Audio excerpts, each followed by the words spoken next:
The PSP provided me with some of my fondest gaming memories growing up. Coming from a sports-centric family, I was always on the go, whether it was for my own soccer games or getting dragged along to watch my siblings. And so I spent countless hours with my PSP. Honestly, I loved it so much that I would even opt to play it while sitting on my couch at home a lot of the time, while my actual console was readily available. The PlayStation Portable recently turned 20 years old, and I wanted to do something special to celebrate something that was such a monumental part of my childhood. So I decided to play 24 hours of my favorite and not so favorite PSP games.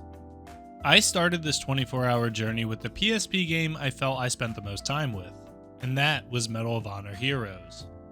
I remember late nights playing countless hours of multiplayer before I even had Wi-Fi at my house.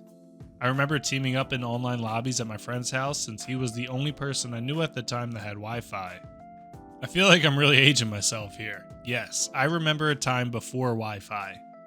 Medal of Honor Heroes actually had me so hooked, I went and bought a Wi-Fi dongle at GameStop that plugged into your desktop and gave off a Wi-Fi signal. I was absolutely horrible, and I racked up a really negative KD. This never really changed until I started running around with only the rocket launchers. I spent months trying to chip away and finally get my KD positive again, and people hated it. I didn't have a PSP mic, but others that did sure took the opportunity to throw some gamer words at me, and I wouldn't have it any other way. Unfortunately, I wasn't able to relive any multiplayer other than a skirmish match against bots, but I did replay the campaign. As much as I loved Medal of Honor Heroes growing up, it has aged very poorly. I loved first-person shooters, and the thought of being able to play one on the go was pure bliss to me as a kid. But first-person shooters just don't work well on a handheld that doesn't have a right analog stick.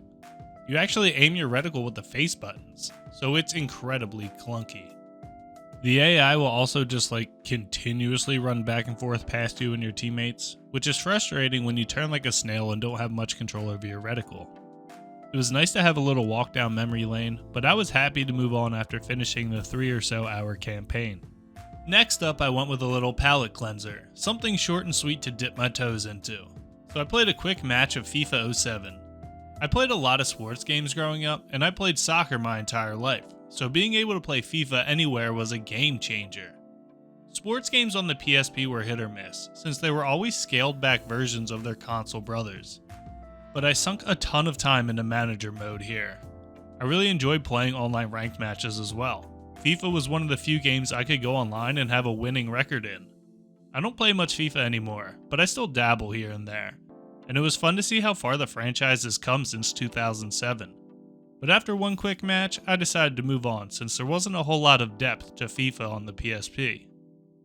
Although next up, I stuck with the sports theme and jumped into SmackDown vs. Raw 2007.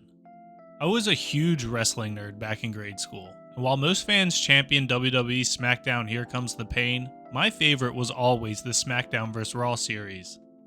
This was another short stop, and admittedly I spent most of my time trying to figure out the buttons, but growing up I played way too much of the season mode. So I played a few matches with Mr. WrestleMania himself, caught an embarrassing L, and kept it moving. Our next stop wholeheartedly captured my attention again as if it was still 2006, and that game was Virtua Tennis 3. Yeah, I know, another sports game, but this was genuinely a top 3 PSP game for me, and ended up hooking me in for 7 straight hours of grind time. This was spent exclusively in the World Tour mode where you create your own character and battle your way to becoming the #1 tennis player in the world. In my experience, sports games were generally the most shallow of games on the PSP, but for whatever reason, Virtua Tennis had so much depth. There's a wide variety of minigames you can do for training to improve your character, alongside many different levels of tournament competition starting with top 300 in the world all the way up to the 4 Grand Slams.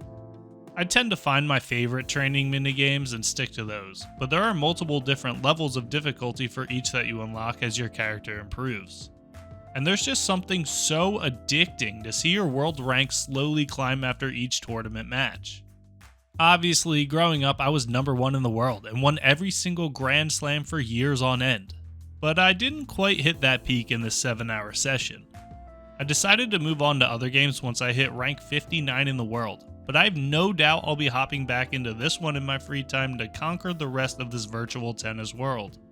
I still love Virtua Tennis 3 to this day, and I would honestly say that it holds up the best in today's standards of all the games we played on stream if it weren't for what we played next. But first, have you ever gone outside? Because I have. Well, this fucking sucks. As a gamer, I don't go outside often, but when I do, it's usually to snowboard. And there's nothing I like more than some rad apparel to complement my interests. Insert Skip the Last, where you can express your love for the mountain year-round with their après-ski apparel. They have a little bit of everything, with dope designs and colors to make you the flyest shredder on the mountain.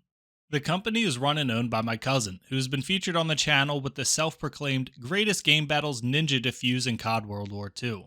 And he hooked me up with my first creator code to get you 5% off your order. Just use code REHAB at checkout. I just tried it and it actually worked, which was a nice surprise. And I've paid for all my Skip the Last gear with my own hard-earned cash, so you know I stand by their products. Gotta support the fam.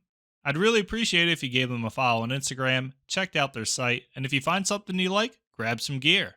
And don't forget to use code REHAB at checkout for 5% off your order. Now, back to the video. Need for Speed Carbon Own the City is the pinnacle of the racing genre for me.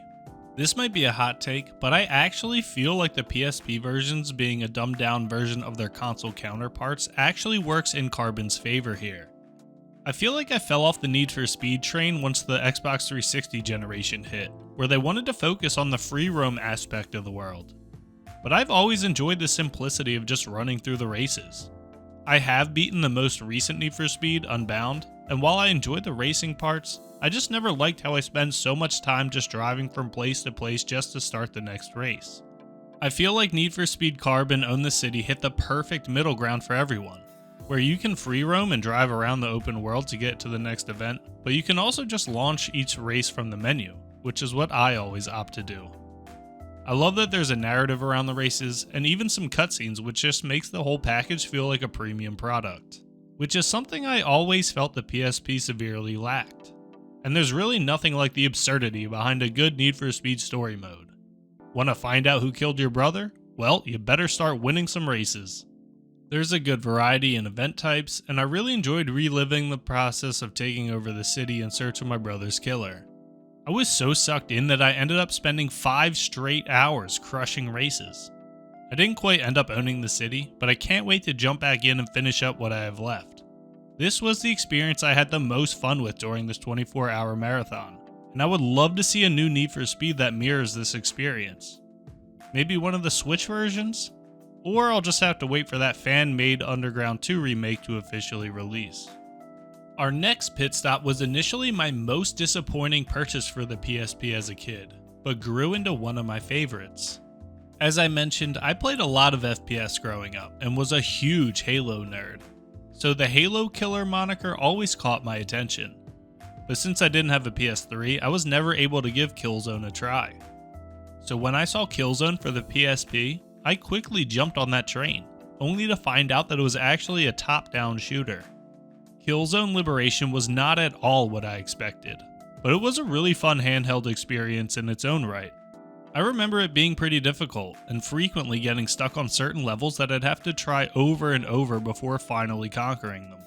I wasn't invested in the Killzone universe, and top-down shooters were never my thing, but I feel like the challenge is what drew me in. It was a game that I slowly chipped away at, as opposed to marathoning through it in a couple sessions. It was the first time I had that sense of pride and accomplishment from beating a mission that I had been stuck on for days or weeks on end. And for that reason, it still holds a soft spot in my heart. Going back to it now, I wasn't particularly interested in grinding out the entire game. I played a few missions, had my fill, and then moved on. But it was nice to relive the countless hours of fun and pain Killzone Liberation provided me in the mid-2000s.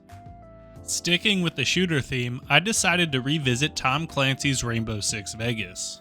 I played way too much time of Vegas 2 on the Xbox 360, to a point where I actually achieved max rank. I remember being skeptical that the PSP version would be more of a cash grab than a worthwhile product. In my eyes, there was a chance I booted the game up and couldn't do anything but terrorist hunt. but I was pleasantly surprised to learn that it had its own story mode. FPS games are tough without a right analog stick, and so Rainbow Six Vegas opts to give you a lock-on button to promote accessibility. This was definitely a turnoff for me as a kid, since it was basically like I had an aimbot and took away any sort of challenge from the game.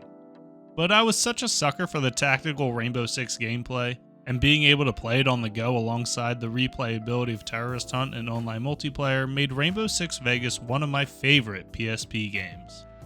Before I had access to Wi-Fi, I spent tons of time playing ad hoc multiplayer with my neighbor, and the game I spent the most time doing this on was Twisted Metal.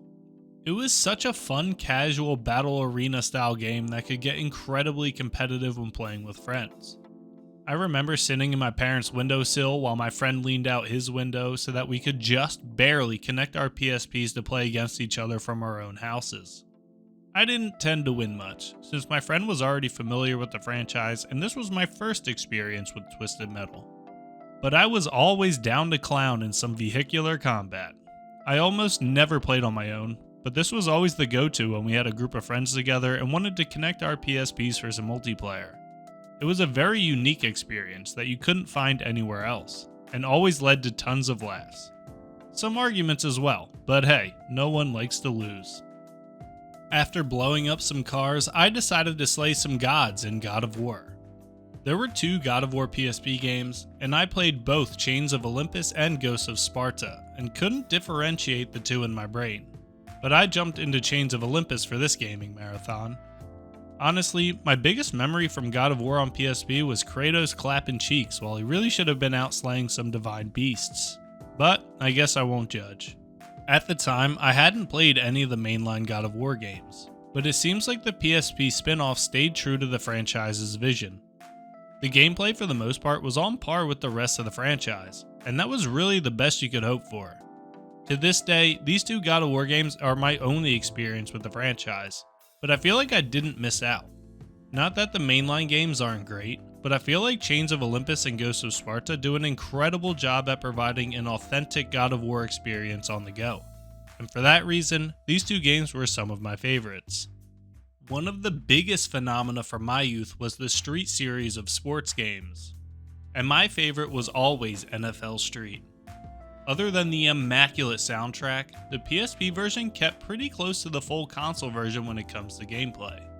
I was addicted to owning the city, rolling up to the yard, running teams down in pickup games, and recruiting my favorite NFL stars to my ragtag street squad. Not to mention Exhibit waiting for you at the end of your journey to become the king of the street. You might be watching this now like, who's Exhibit? But in the mid-2000s, Exhibit was a cultural icon, pimping out people's rides with the most ridiculous and unnecessary setups just for some street cred. I didn't quite make it to confront Exhibit, but I did get to drop some game breakers and relive some of my favorite gaming memories. The street sports games were a flash in the pan, and I doubt they'll be making a resurgence, but man, was it a time to be alive. From here, I decided to take it back all the way to the very first game I played on PSP, The Sims 2. I have such vivid memories of rolling up to this gas station and just feeling excited to play my new handheld console. I always knew of The Sims, but I had never actually played it, and this was the perfect introduction into this wonderful, wacky world. From learning to flirt, alien talk, and the mechanic shop literally disappearing along with my car, The Sims is just a low-stakes environment to chill and embrace the mayhem. I love how there's no voice acting, the characters just talk gibberish to each other as text pops up on the screen.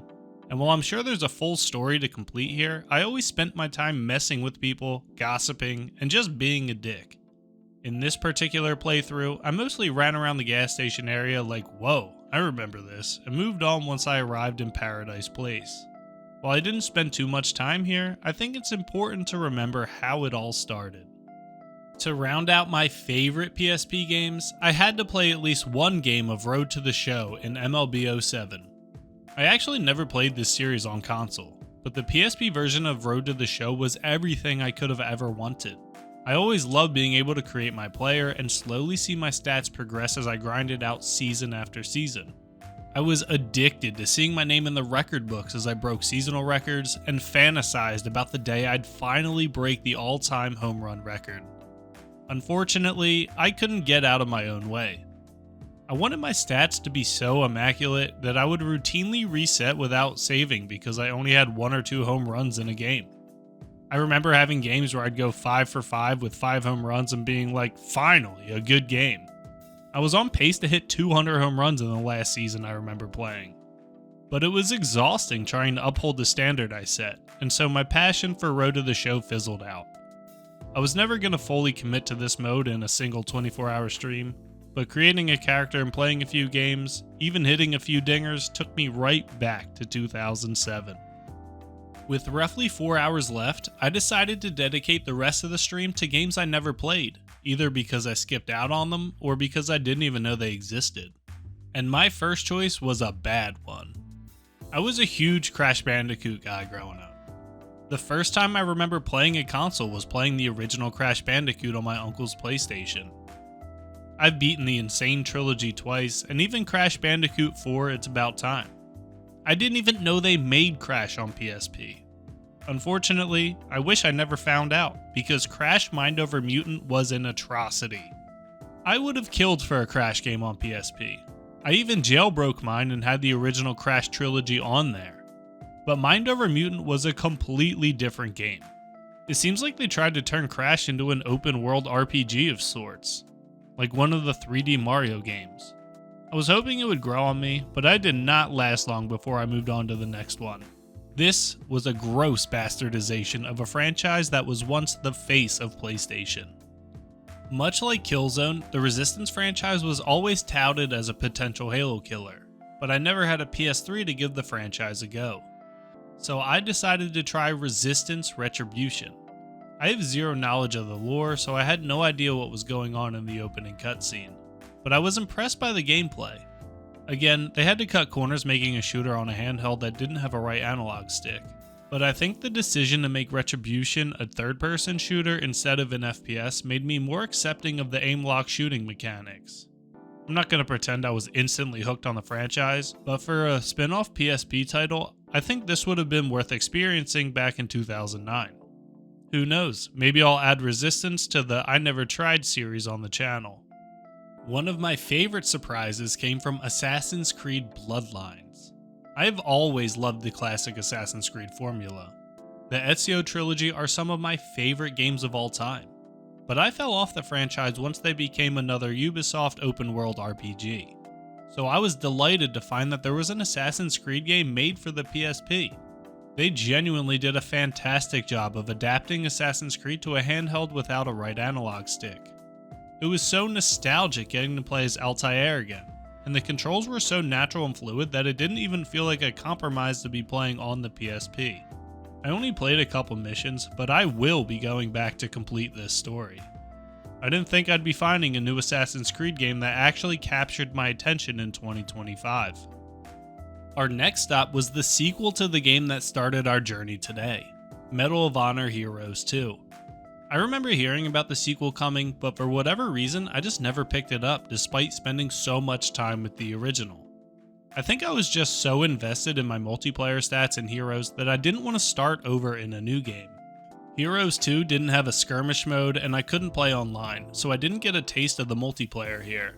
But I did play a few campaign missions and moved on once I decided it was really just more of the same. The gameplay just doesn't hold up in my opinion. I do respect the commitment to having players free aim. Most PSP shooters just let you aim lock on targets, and while it's way more intuitive, it turns the gameplay into more of a walkthrough than any sort of challenge. So I appreciate the developers' commitment to their vision despite how incredibly clunky it turns out to be. This is the polar opposite of Call of Duty Roads to Victory. It doesn't surprise me that COD went the aim lock and snap to aim route, since they're like the epitome of accessibility. But again, it just turns the gameplay into a little bit of a walking simulator. On a positive note, it feels like Activision devoted more resources to this project than most devs get, with full-on cutscenes and probably the best graphics I came across in this 24-hour session. You even get some of the epic scripted set pieces you'd expect from Call of Duty, something I would have thought was out of the realm of possibility on the PSP. I was overall very impressed with the production quality here, and I think I would have really loved Roads to Victory if I knew about it back in 2007. but I'm not particularly inclined to go back and play through this entire campaign. I wanted to get away from the shooter genre, and so I decided to try out Final Fantasy IV. I've never played any Final Fantasy before, and I've had some friends tell me that I needed to give the series a go, so I figured this was the perfect time. I had no idea what to expect, but the top-down approach made me feel like I was playing Pokemon. There was a ton of setup before you actually got to play, which I'm trying not to hold against Final Fantasy IV. It just felt like something I was going to have to commit a lot of time into before it really clicked for me. I'm very unfamiliar with turn-based combat and JRPGs in general, so I knew it was going to be an uphill battle. While I was able to appreciate it for what it was, I think it'll take a more modern Final Fantasy to sell me on the franchise. I finished up strong with Grand Theft Auto Vice City Stories. I never played GTA growing up because my mommy wouldn't let me, but I'm a big boy now. I have since beaten GTA 5 because everyone in the world has apparently bought that game, and I also went back to experience Liberty City in GTA 4. Vice City was a new location for me, but I was impressed in the short time I spent here. No surprise, but Rockstar always makes the best products for any given platform. I didn't feel like there were any compromises to get Vice City Stories onto the PSP. It felt like a full-fledged GTA product, on par with their console counterparts. I can't speak on the size and scale of it, but Google says it's a 15 to 20 hour main story, which feels like it has to be the biggest game to come out on PSP, and I wouldn't expect anything less. It's always fun to exist in a Rockstar open world and type in some sort of cheat codes and wreak havoc on some innocent civilians. Vice City Stories is definitely something I'd like to revisit in the future, maybe even for a full playthrough. And that wraps up a full 24 hours spent playing my favorite and not so favorite PSP games. Did I hit your favorite game? If not, let me know what I missed. I'd love to check out your favorites. This entire session was streamed over on my Twitch channel at twitch.tv/rehabsirquitters. I'll leave a link in the description. I do weekly 24-hour streams if that's something you're interested in checking out. And if this gets some traction, I'd love to do another 24-hour stream on PSP games, or maybe do something similar with my favorite PS2 games. But that's it for me. Thank you all so much for watching, and I hope to see you in the next one. Later.